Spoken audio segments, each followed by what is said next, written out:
ओम नमः शिवाय। प्रिय भक्तगण, आज नागपंचमी का त्योहार है। नागपंचमी सावन का एक महत्वपूर्ण त्योहार है जो नाग देवताओं को समर्पित है। इस दिन अनंत, वासुकी, पद्म, महापद्म, तक्षक, कुलिक, करकट और शंख यानी कुल 8 नागों की पूजा का विशेष महत्व बताया गया है। नागों का हिंदू धर्म के देवी देवताओं के साथ बहुत पुराना रिश्ता रहा है। जैसे भगवान विष्णु की सैया शेष नाग है, तो वहीं भगवान शिव के गले का आभूषण नाग देवता है।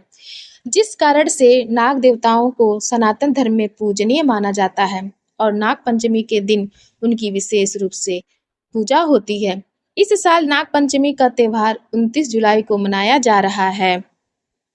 तो प्रिय भक्तगण, चलिए जानते हैं नाग पंचमी से जुड़ी हुई कुछ पौराणिक कथाएं। नाग पंचमी से जुड़ी एक पौराणिक कथा के अनुसार समुद्र मंथन के समय नागों ने अपनी माता की बात नहीं मानी थी, जिससे क्रोधित होकर उन्होंने अपने अपने ही पुत्र को जन्मेजय के यज्ञ में भस्म होने का श्राप दे दिया।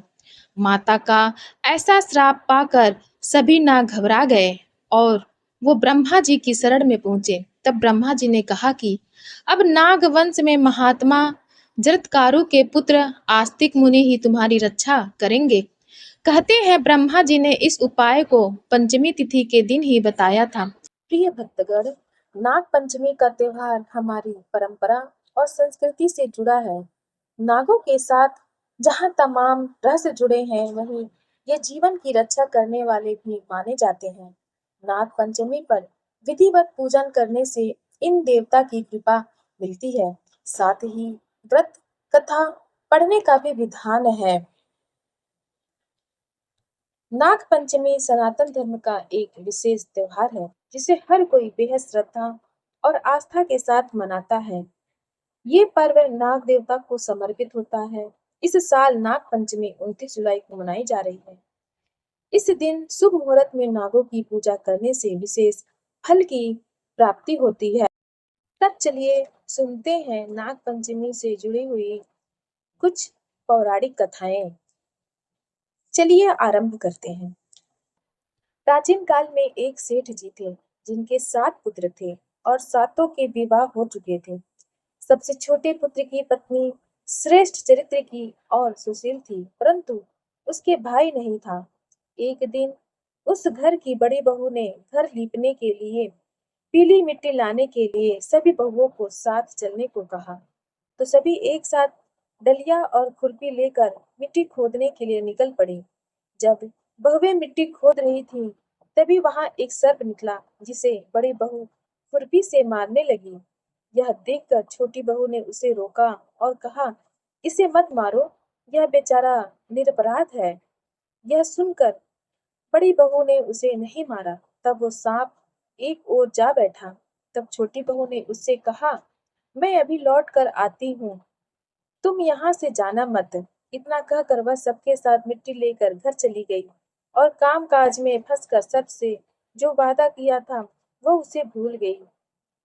उसे दूसरे दिन वह बात याद आई, तो वो सबको साथ लेकर वहां पहुंची। सर्प अभी भी उस स्थान पर बैठा था, जिसे देखकर छोटी बहू बोली, सर्प भैया नमस्कार।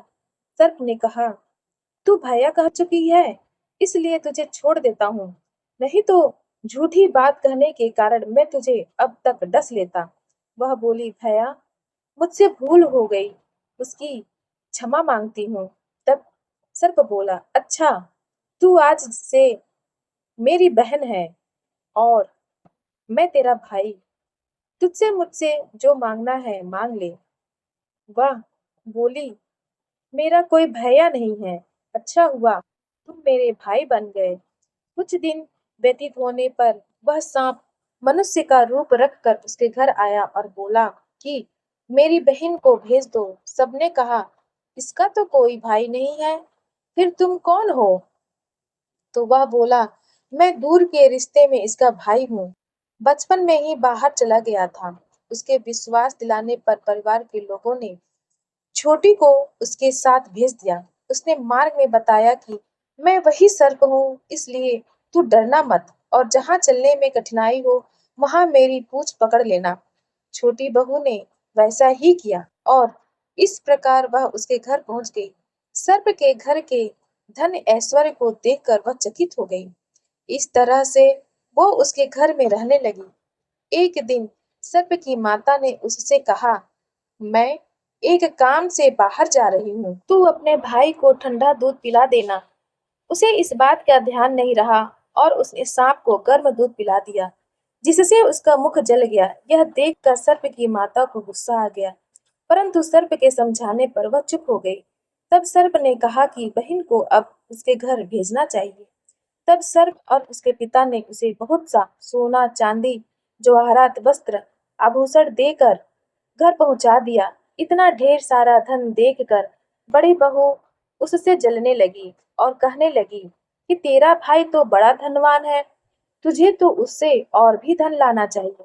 सर्प ने जब ये वचन सुना तो उसने सब वस्तुएं सोने की लाकर दे दी।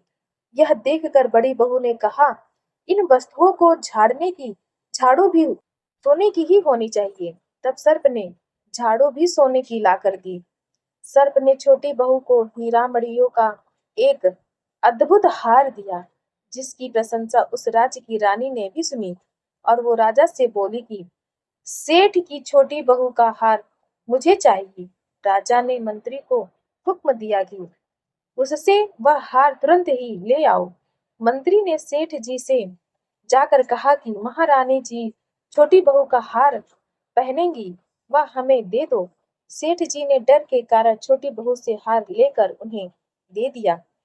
छोटी बहू को यह बात बहुत बुरी लगी। उसने अपने सांप भाई को याद किया और उससे प्रार्थना की, भैया, रानी ने हार छीन लिया है, तुम कुछ ऐसा करो कि जैसे ही रानी वो हार पहने वह सर्प बन जाए, और जब वह मुझे लौटा दे तब वो हार हीरो और मड़ियों का हो जाए। सर्प ने ठीक वैसा ही किया। जैसे ही रानी ने हार पहना, वैसे ही वह सर्प में बदल गया। यह देखकर रानी चीख पड़ी और डर गई।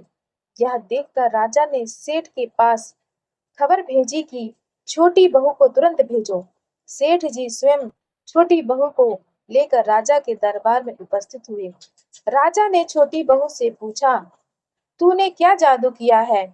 मैं तुझे दंड दूंगा। छोटी बहू बोली, राजन, धृष्टता क्षमा कीजिए।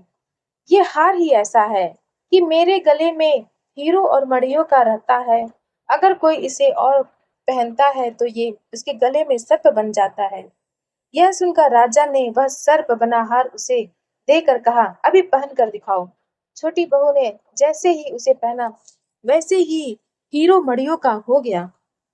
यह देखकर राजा ने प्रसन्न होकर उसे बहुत सी मुद्राएं भी पुरस्कार दिया। छोटी बहू अपने हार और सभी मुद्राओं को लेकर घर लौट आई। उसके धन को देखकर बड़ी बहू ने ईर्ष्या के कारण उसके पति को सिखाया कि छोटी बहू के पास कहीं से धन आया है। यह सुनकर उसके पति ने अपनी पत्नी को बुलाया और कहा कि ठीक ठीक बता दे, ये धन कहाँ से आया है। तब वह स्त्री फिर से अपने सर्प भाई को याद करने लगी। तब उसी समय सर्प प्रकट होकर कहा, यदि मेरी धर्म बहन के आचरण पर किसी ने संदेह प्रकट किया तो मैं उसे खा लूंगा।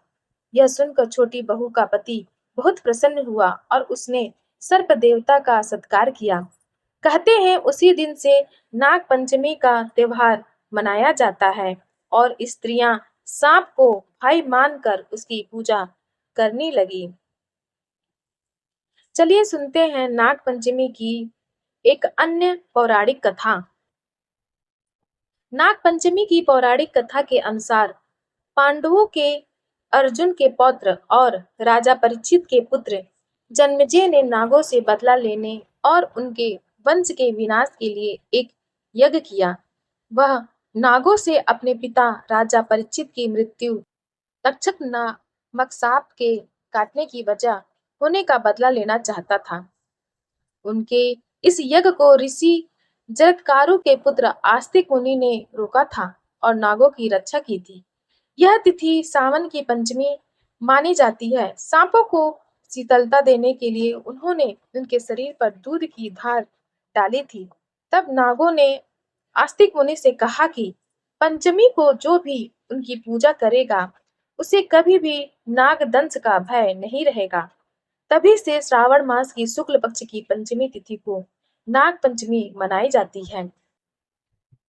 प्रिय भक्तगण, कथा अच्छी लगी हो तब आप हमारे चैनल सनातन कथा संग्रह को लाइक करें, शेयर करें और सब्सक्राइब करें।